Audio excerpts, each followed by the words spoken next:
Most years I'll read between 30 and 40 books, but this year I've read 5. But I want to get back on track. So over the next 7 days, I'm going to be trying to rediscover my love for reading, but I'm going to be using tips that I've actually shared on this channel before. So let's see if they work. Good morning, it's day 1. Okay, so the first tip that we're going to implement to help me fall back in love with reading, get back into the groove, is to actually schedule time in my calendar to read.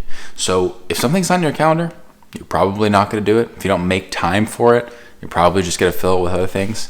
So we're going to have to shuffle around a few of my other important activities, and we'll slot in reading instead. So we're going to have 2 blocks, one in the morning, one in the evening. We're going to start with 30 minutes per block right now because I haven't read in a while, and that's still an hour of reading. So I think that's way more than I was doing before.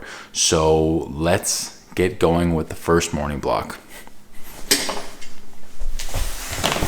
Okay. Breaking out the handy dandy Kindle, and the book I am reading today is called The Rational Optimist by Matt Ridley. And I have been trying to read this book for, I'm not even kidding you, 4 years. I read about 1 chapter a year, it seems like. I'm on chapter 5. So we're going to sit down and we're going to put some time into this puppy. So let's get reading. Remember this thing from the last video? Maybe not. Let's go.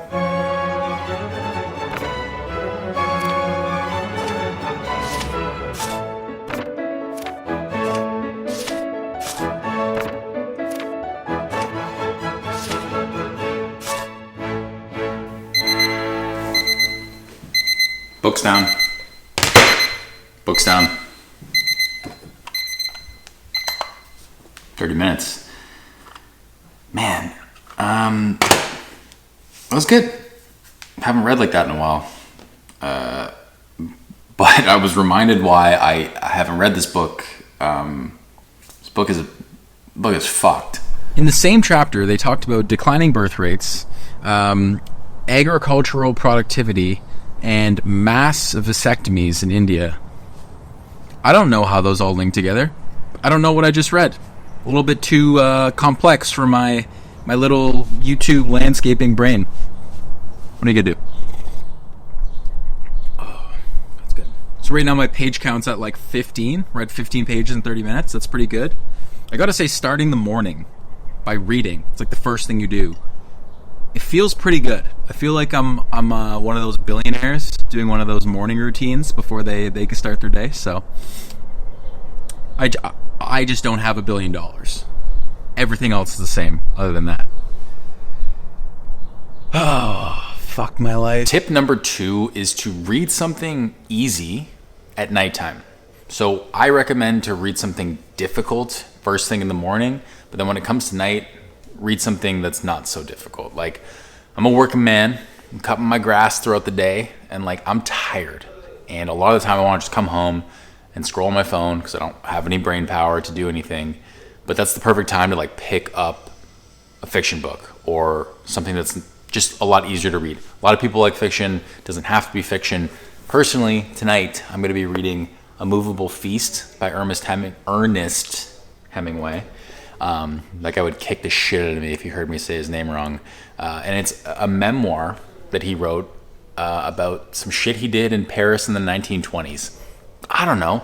It's not about the agricultural revolution, so I can read this at night. So I'm probably going to kick back on the couch, maybe bring this into bed at some point too, try and bang out a couple pages here, and call it a night. Wake up, motherfucker! Just kidding. Good morning, it's me. Welcome to day 2. Okay, so another really good tip for getting back into reading is to actually reread old books that you've already read. Like, I never reread books. A lot of people don't. But for some reason, people love to rewatch movies, even if they already know the plot, they know what's gonna happen. Like, I've seen Mean Girls a few more times than I'd like to admit. So I had this idea of revisiting all the book notes that I kept on my Kindle for the last several years. But to be honest with you, I know that's not going to happen because I've literally never looked back on a single notes that I've taken on a book in my entire life. And the reason is they're just messy. They're like on a Google Doc. They're kind of not organized. They don't really capture the essence of the book themselves. They're kind of just like cool pieces of information that I wanted to capture for some reason. I don't really know what I was thinking. Anyways, so what I've been using instead of my book notes is actually an app called Shortform. Oh man, is this guy partnered with them? Yes. Okay, so technically I do have an affiliate link with them, but I also used this app for a long time before I agreed to partner with them because I wanted to make sure that I actually liked the app, and it's also my first partnership on the channel, so I'm kind of pumped. All right, that's actually not bad. Congrats, man. Thank you. Okay, I'll bite. What is this app anyways? Yeah, let me show you. Scoot in. Okay, so Shortform has these crazy in-depth book guides, okay? And they don't just summarize the books, they also provide a lot of analysis on top of it, and they also have like exercises that you can complete while you're reading through the book. Like a book I recently read is Never Split the Difference by Chris Voss. Oh yeah, I think I saw him on Lex Friedman. Yeah, exactly, that guy. So anyways, I read the book really quick, and to be honest with you, I kind of forgot everything in the book because that's just how it goes. And so what I would do is while I was working, like cutting grass, I would just pop in my AirPods and I would just listen to the book guide while I was working. Oh, what? They have audio? Yeah, dude, you can read it, you can listen to it. It's actually so helpful for me. But one of the things that also helped me is they actually have these short form notes, and they actually pull context from outside of the book. So I'm not only learning about this book, I'm actually learning about negotiation and kind of just human psychology more generally. Damn, dude, that sounds pretty legit. Dude, it's unbelievable. Do you want me to sign you up? I mean, I'd love to, man, but we both know I can't do that. What? Why not? Because I'm a figment of your imagination, Devin. You're a what?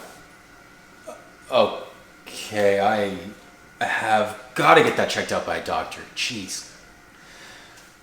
Anyways, if you guys want a free trial of Shortform and 20% off an annual subscription, check out my link down below. It's going to be shortform.com/Devin. Once again, it's going to be in the description, and I'll pin it at the top comment. Check out Shortform. It's really great.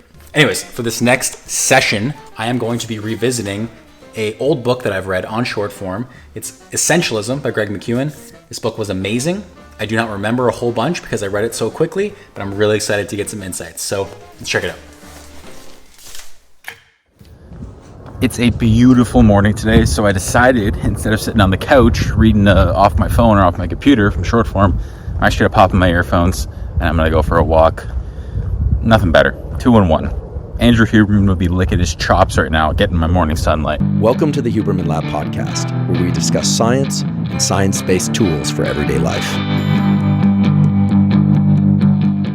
Andrew Huberman here, and I can confirm after watching Devin's clip, I am indeed hard as a rock. So, let's enjoy.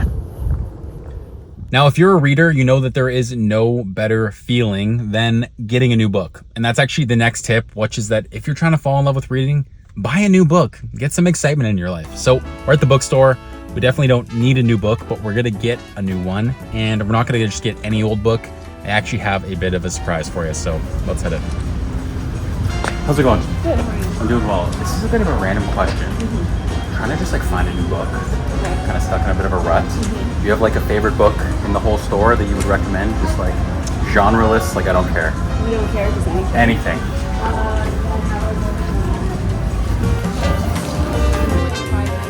Cool, it's gonna be credit.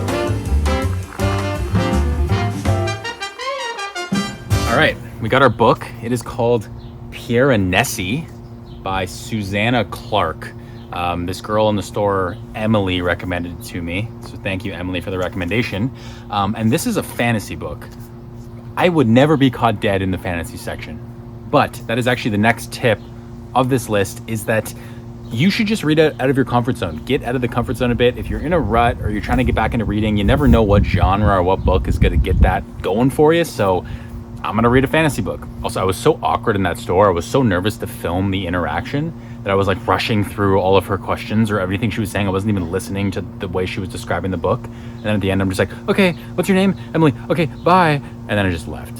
And I was like, yeah, totally a normal human being. That's me. I'm normal. Anyways, I'm going to eat some food and eat and read. Give you an update. Well, shit, we're a chapter in and I kind of fucking like it. It's like no clue what's going on, but I have a lot of questions and I feel like I want to keep reading. So that's 90% of the battle, I guess. All right, this is officially my new nighttime book. This is my relaxing book. Good pick, Emily. Thanks a lot. Nice. Now look, I bet a ton of you are already asking, oh my God, Devin, was that you on that boat this morning driving around Lake Ontario looking cool? That was me. Good question.